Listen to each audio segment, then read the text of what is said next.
สบา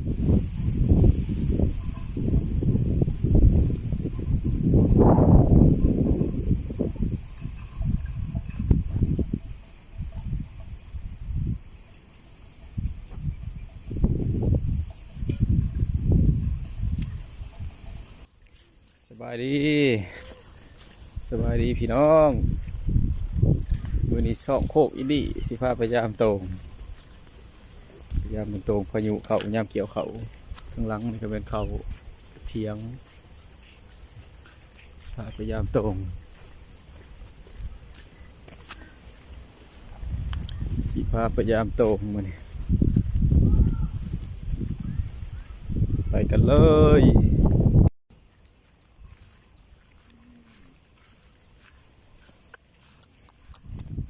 เห็นยัง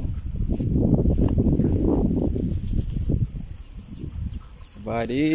พี่น้องสบายดียามแรงยังแม่น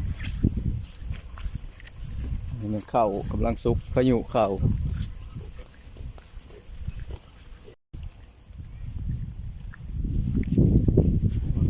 หน่อยลิเนาะ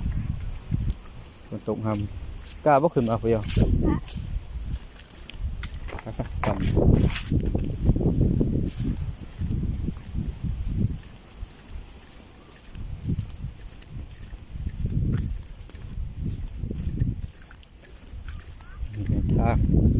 ทางมาแต่บ้าน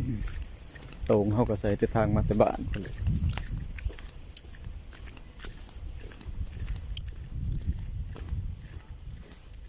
ตอนนี้ก็ค่ำแล้วตอนนี้ก็ประมาณ5 โมงปลาย5 โมงแรงพุ่นบนเขาสิพยายามพุ่นอยู่ทางหน้าเป็นหวยยังแม่นวางเดือน5เกิดวางเดือน5เป็นยังเกิดวางเดือน5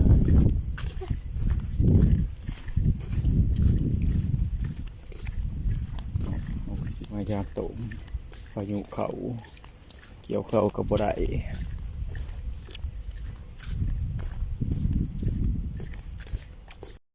ฮอดแล้วพี่น้องฮอดแล้วอันนี้แม่นบนใส่ตรงเนาะ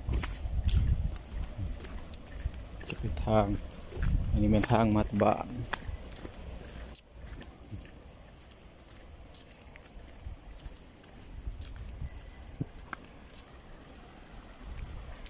อันนี้เป็นบนเขาใส่ตรงเติมมันเป็นห้องตัวนี้มันเป็นลานหินเนาะลานหิน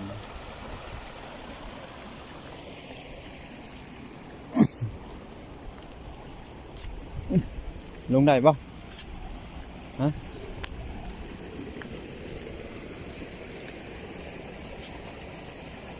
ลงได้ป่ะล่ะ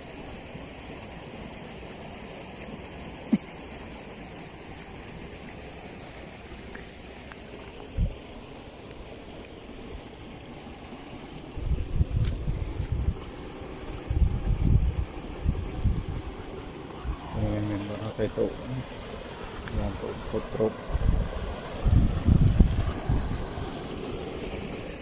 เป็นอะไรลงได้ป่ะ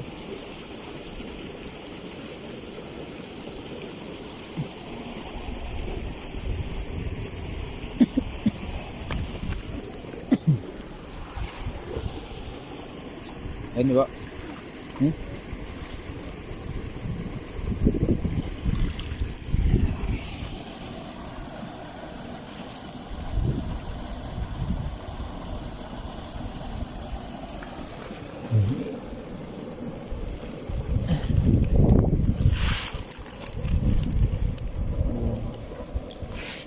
แล้ว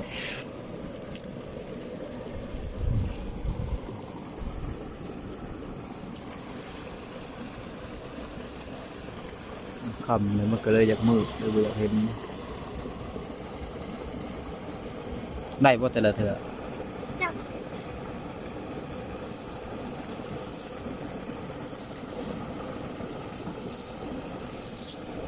ลองแกะมาแล้ว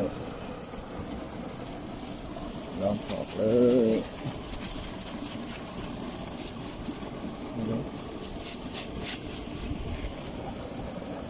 รุ่น เลยอ๋อ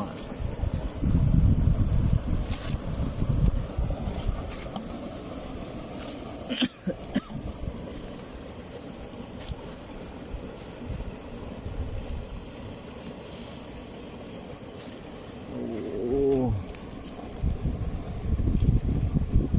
ปลาโคปลาโคอุ้ยปลาโคนา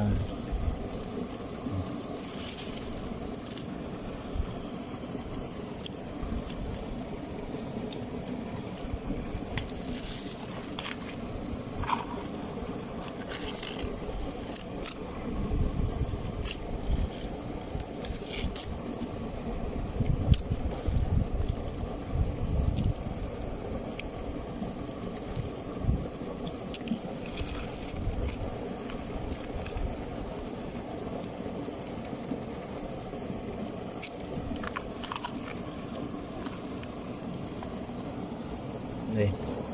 โอ้ได้อยู่ได้พอได้ต้มแจ่วเลยเนาะปลาโคอืมนี่สันนี่รถสันเอารถขี้เหงื่อนี่ไล่ขี้เหงื่อออกเนาะย่อๆมึงเนาะนี่เจ้าว่ายังข้างไป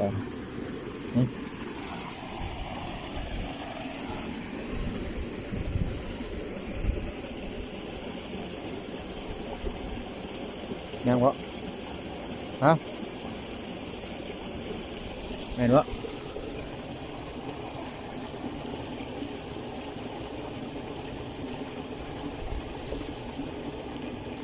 เห็นบ่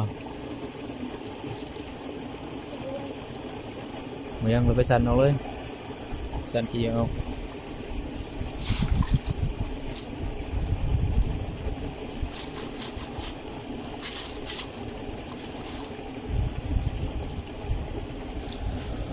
สั่นขี้ออกมา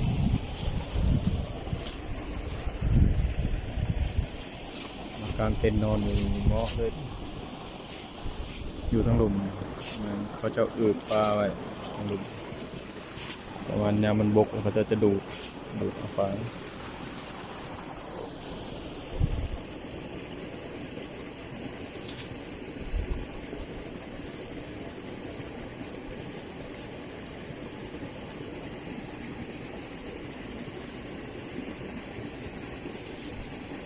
พอดี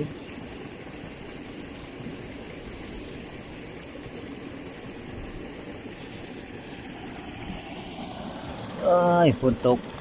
เลยลงเดี๋ยวยังโบราณนี่สิพอได้แจวอยึดปลาเค็งบ่อยากมีแล้วปลาเค็ง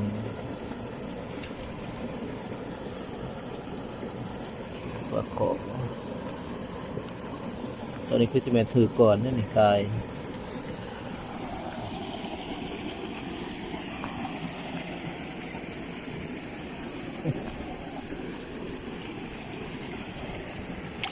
ตอนนี้แม่บอลนะ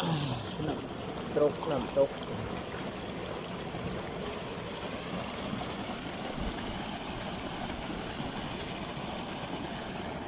ไปเมื่อไปอย่างไปส่ง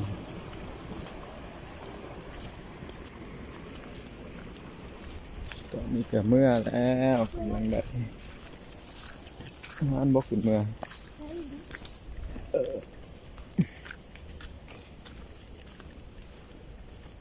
ไป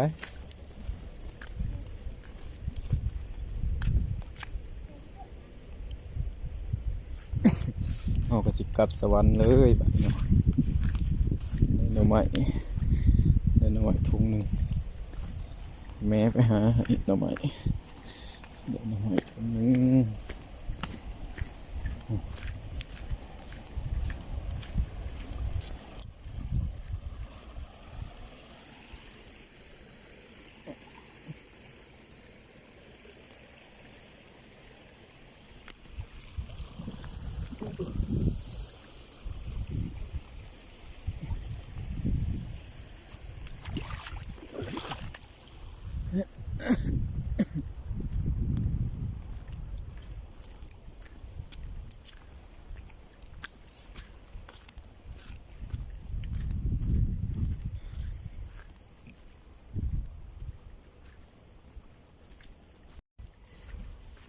สบายดีพี่น้อง